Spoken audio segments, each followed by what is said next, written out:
जब शनिदेव हनुमान जी के सर पर बैठ गए तब हनुमान जी ने अपने सर पर पत्थर रखा। 1 रखा, 2 रखा, 3 रखा।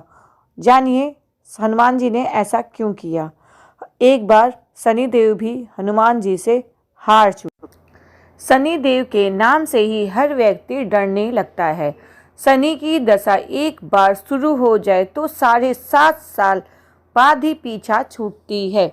लेकिन हनुमान जी के भक्तों को शनिदेव से डरने की जरूरत नहीं है। शनि ने हनुमान जी को भी डराना चाहा, लेकिन मुंह की खानी पड़ी। आइए जानते हैं कैसे। महान पराक्रमी हनुमान अमर हैं। पवन पुत्र हनुमान रघुकुल के कुमारों को कहने के प्रतिदिन अपनी आत्मकथा का कोई भी भाग सुनाया करते थे। उन्होंने कहा कि मैं एक बार संध्या समय अपने आराध्य श्री राम जी का स्मरण करने लगा था। जय श्री राम, जय श्री राम। तो उसी समय ग्रहों के पाप ग्रह मंद गति सूर्य पुत्र शनिदेव पधारे। वह अत्यंत कृष्ण वर्ण में भीषण काल के कारण वह अपना सिर प्रायः झुकाए रखते थे। जिस पर भी अपनी दृष्टि डालते वह अवश्य ही नष्ट हो जाता।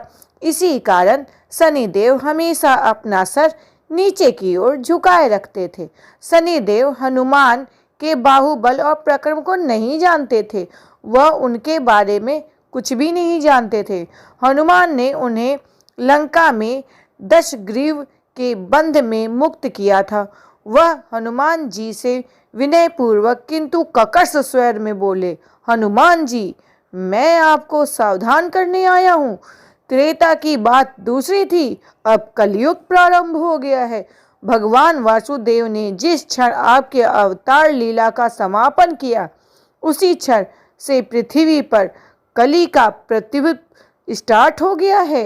यह कलयुग है। इस कलयुग शनिदेव जी बोले, मैं आपका शरीर दुर्बल और मेरा शरीर बहुत बलवान है, बलिष्ठ है, ताकतवर है।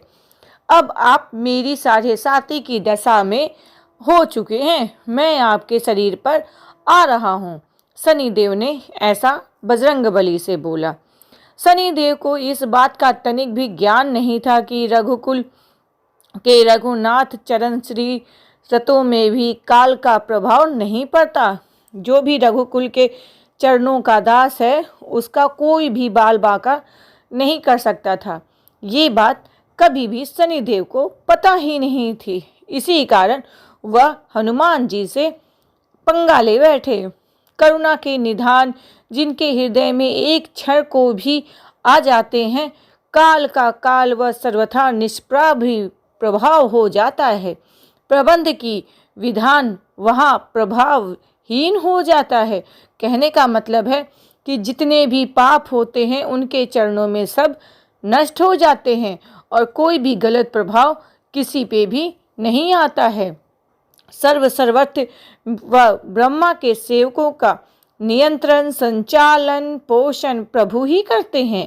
उनके सेवक की ओर दृष्टि उठाने का साहस कोई सुर असुर करे तो स्वयं अनिष्ट हो जाता है और उनका भजन करने वाले का सदा ही सर्वज्ञ उनको भगवान ब्रह्मा, विष्णु, महेश की प्राप्ति होती है।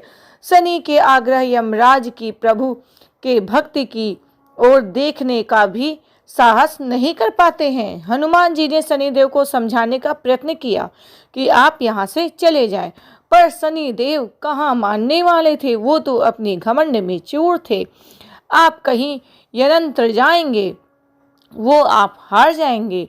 हनुमान जी ने बहुत प्रयत्न किए कि आप इस हट को छोड़ें और आप यहाँ से जाएं, पर शनिदेव अपने हट पे अड़े हुए थे और वह जाने को तैयार नहीं थे। शनिदेव का कहना था कि ग्रहों के प्रभाव से पृथ्वी का मरणाशील प्राणियों पर ही पड़ता है। मुझे अपने आराध्य का स्मरण करने दें। हनुमान जी ने कहा, आप बाकियों में लगे, मुझे क्षमा करें। पर शनिदेव एक भी बार हनुमान जी की बात सुनने को नहीं थे और हनुमान जी कह रहे थे, मुझे अपने आराध्य श्री राम जी की आराधना में मुझे लीन होने दे। शनिदेव और उन दोनों के बीच की बातें यूं ही चलती रही, पर वो नहीं माने। मेरे में शरीर में श्री रघुनाथ जी अतिरिक्त दूसरा कोई नहीं स्थान ले सकता है और ना ही आपको मिल सकता है। हनुमान जी ने शनिदेव से कहा कि आप यहाँ से चले जाएं, आपका मेरे शरीर पर कोई हक नहीं है। मेरा शरीर जो है श्री रघुनाथ जी का है, उसके अलावा कोई नहीं है। पर शनिदेव कहाँ मानने वाले थे, लेकिन शनिदेव को इससे संतोष नहीं मिला। वह बोले, सृष्टिकर्ता के विधान से विवश हूँ। आप पृथ्वी पर रहते हैं, अतः आप मेरे प्रभुत्व क्षेत्र से बाहर नहीं हैं। पूरे 22.5 वर्ष व्यतीत होने पर 7.5 वर्ष के अंतर से 2.5 वर्ष के लिए मेरा प्रभाव प्राणी पर पड़ता ही पड़ता है, किंतु यह गौण प्रभाव है। आप पर मेरी 7.5 आज इसी समय से प्रभाव हो रही है। मैं आपके शरीर पर आ रहा हूँ। शनिदेव ने हनुमान जी से कहा, इसे आप टाल नहीं सकते हैं। फिर हनुमान जी कहते हैं, अब आपको आना ही है तो आइए। अच्छा होता कि आप मुझ वृद्ध को छोड़ दें। बजरंगबली ने बहुत निम्र निवेदन किया, पर शनिदेव विवश थे, वो अपने हट से जाना नहीं चाहते थे।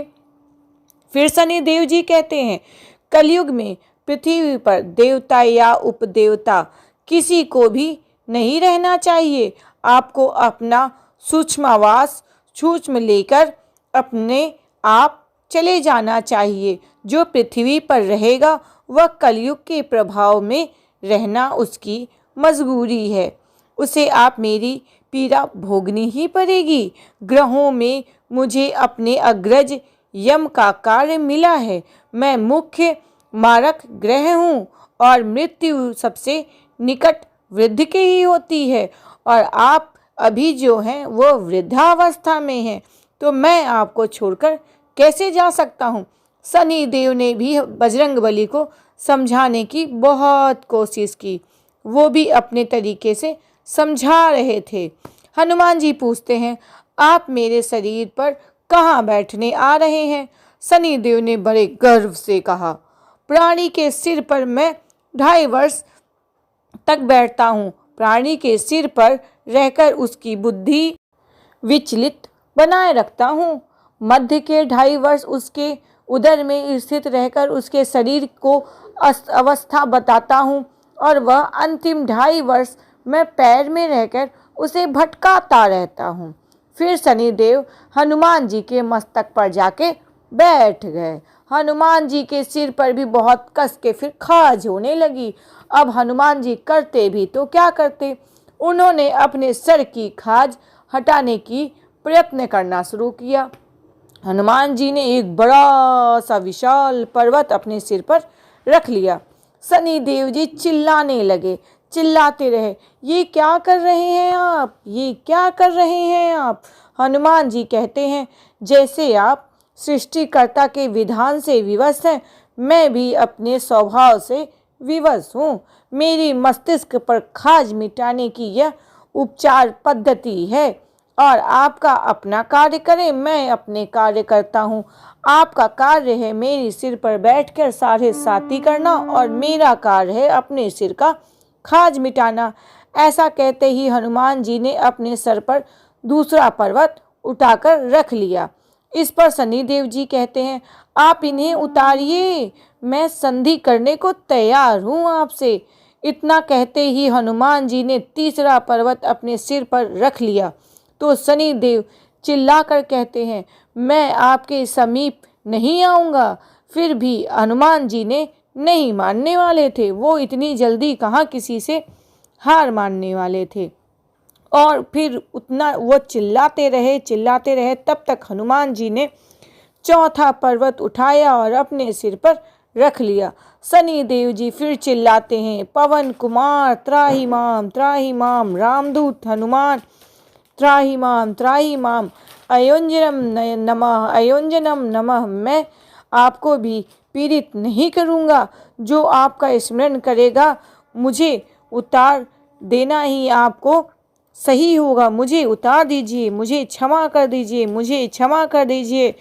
शनिदेव हनुमान जी से आग्रह करते रहे, विनती करते रहे और चिल्लाते रहे और कि मुझे उतर जाने का अवसर दे, हे प्रभु मुझे उतर जाने का अवसर दे।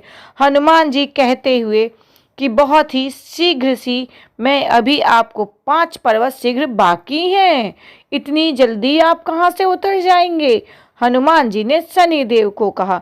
इतने में ही शनिदेव तुरंत उतरे और पैरों में गिर गए और कहा, मैं सदैव आपके दिए हुए स्मरण रखूंगा, आपके बोले हुए वचनों को याद रखूंगा। शनिदेव उस पर्वत के आघात से उनके सर में बहुत दर्द हो रहा था, तो शनिदेव ने हनुमान जी से कहा, कोई आप मुझे थोड़ा सा तेल दे दें। हनुमान जी कहाँ उनको तेल देने वाले थे, लेकिन शनिदेव जी कहते हैं, मुझे जरा सा तेल दे दें जिससे मैं संतुष्ट हो जाऊंगा। हनुमान जी सुनने वाले नहीं थे। तो समझ में आया कि शनिदेव पे तेल क्यों चढ़ाया जाता है।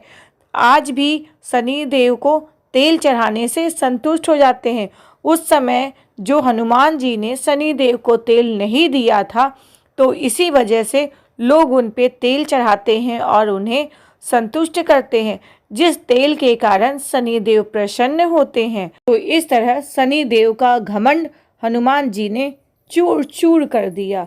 तो बोलिए हनुमान जी की जय, बोलिए अंजनी पुत्र पवन सुत नाम की जय। तो अगर आप भी हनुमान भक्त हैं तो एक कमेंट, लाइक, शेयर, सब्सक्राइब जरूर करिएगा और कमेंट में जय श्री हनुमान जरूर लिखिएगा। जय बजरंगबली।